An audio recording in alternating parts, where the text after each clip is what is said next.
We're here at the Tradeline Conference, and you guys just did a great presentation about what you're doing with university facilities, Thank you.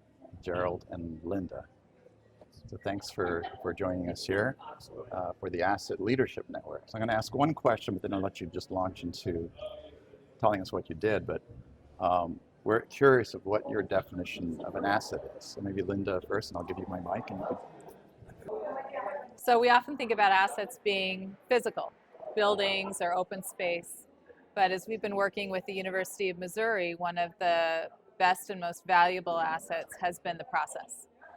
And the leadership at University of Missouri has created this process that really elevates these bold ideas, and not only elevates them, but actually transitions them into pilot projects so that we can test bold ideas that then have a physical manifestation, or as you say, an asset later on. Yeah, I'd agree 100% with Linda. For me, being an architect and space planner, of course the assets are typically the physical facilities, the buildings in which we try to make sure the programs that include research, academics, administrative tasks, all of those things can occur in our assets in the best way possible. So part of that is you have to be able to maintain those assets, right?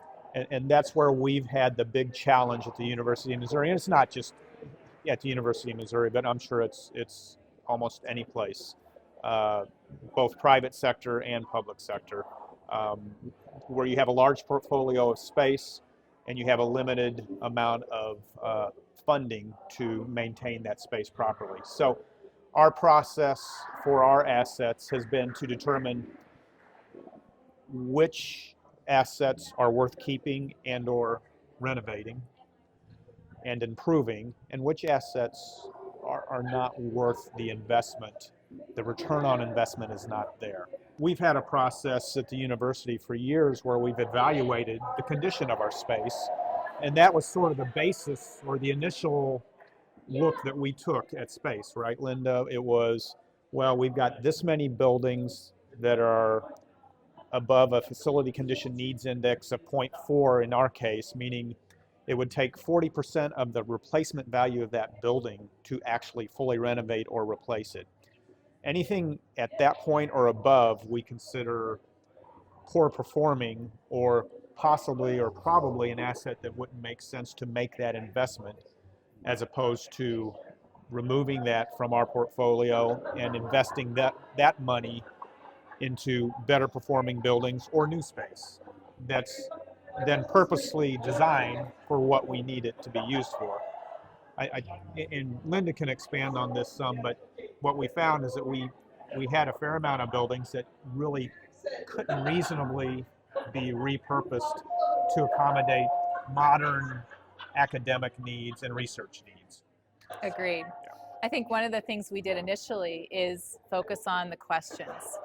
And one of the people that Gerald and I work with would always say, people would come up and ask him, well, what will be the next building that you'll take offline?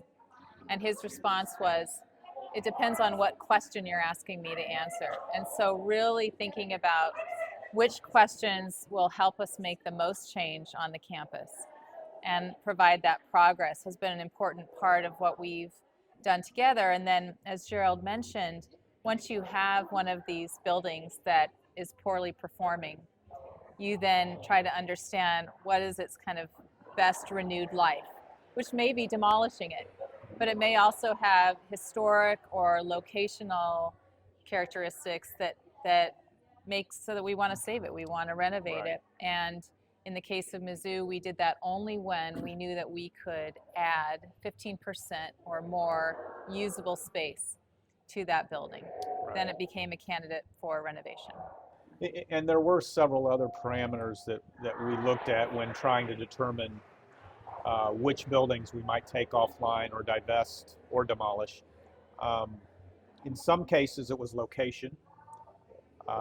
We had several buildings that were off campus but not convenient to core campus, and they had a high FCNI, so those seemed like obvious buildings for us to consider to divest or demolish.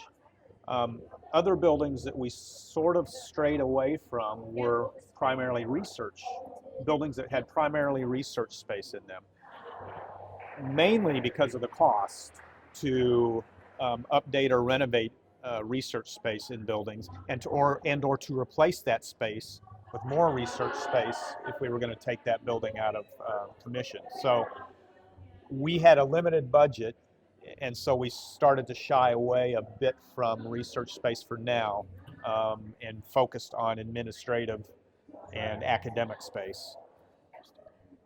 We did, and I think the receiving space, and when we say receiving building, those are the spaces that accepted the people coming out of the buildings that we were demolishing. Those spaces we determined in many cases based on the utilization of the space. So we did a pretty intense, well, we physically walked a lot of those buildings, right, Linda? And then we evaluated our data that we had from the assignments and determining who was in what space. And from all of that information and data, we were able to identify typically 10 to 15% of the space that's just underutilized. And so repurposing space and consolidating units helped us to accommodate those people coming out of the buildings we wanted to eliminate. I have a few questions. I'm going to take your clip for a second, and then we can take this off. I wasn't going to jump in, but you said something that really triggered my interest. You're the first people that I've asked here about what is an asset that has said it's a process. Right? Oh. And it is a process. And the Asset Leadership Network actually identifies a process as being a valuable asset, because if you can identify the process, you can repeat it, you can tweak it, you can adjust it. So knowing what the drivers are, and as architects, we all have architectural background, right? We naturally think in those terms, right? We dissect the process down to design, to understand the client, all that. And that is a valuable asset if you can use it for the way that you have described. So a few weeks ago at the Asset Leadership Network, we actually had a presentation that was talking about asset processes as an asset, but they were actually modeled out. This is for containerized port facilities. Oh, fantastic. Yes. So there's a lot of process stuff Yes. going. It's like a moving building. Yes. Everything's moving minute by minute. The whole rooms are moving. The whole Yeah, building's you can moving. reposition it wherever you Reposition need it. Yeah, so you need to optimize that process to offload the ship, to know what happens if the cargo is coming in late, to know what the trucks are coming in. So it's kind of a fast, and they've had to do that for many years. But I think for you to identify it as a process, I think is a significant value to the industry to understand that as an owner organization and as architects and planners and the work that you're doing, there's a way to use that process. This is what I heard. I think that's right, and I also think that there's kind of the upstream side of the process, and then there's the downstream side of the process. And I think a lot of the value and the decisions that we came through scenario planning, and that is a process. So how do you test all of these ideas? What are some of the anticipated outcomes? What are some of the anticipated challenges? How do you think about the political climate within an institution around decision making? So those are all key parts of the process and things that we try to understand as we're going into convincing leadership that this is a great idea. You know, Right. we should be looking at this. Right. Talk about your Chrysler story. I thought that was Okay. Well, as we were, so we have some big numbers that we're sharing about how much space that we're divesting or demolishing on campus, or that we are repurposing. But you put these big numbers on screen, and people look at the big numbers and they kind of glaze over. So until you give them a scale, it doesn't really become real. And so what we talk about is that the amount of square footage that we've taken offline is equivalent to the size of the Chrysler building. And then you say, oh yeah, that's a big building, I can imagine that. Right. And then the other metric that we think about is our student body. And so what we like to explain, particularly to our campus community, is that if every student gave back 40 square feet to the campus, that's equivalent to how much we've taken offline. But it's not just a one-way process. Yes, they're giving that back as an analogy, but they're exchanging it for better space. And that's really Right. what we're after. That's really our goal. That's great. And so you can see why it's been beneficial for the University of Missouri to have a master planner as a consultant on an annual basis and to update our master plan, because we look at and consider all of our assets often. It's not just something that gets done and sits on a shelf for 5 years or 10 years. It's an annual process, and it's been incredibly beneficial for us to have that partnership. It's great. It's an annual process, and it's a great story.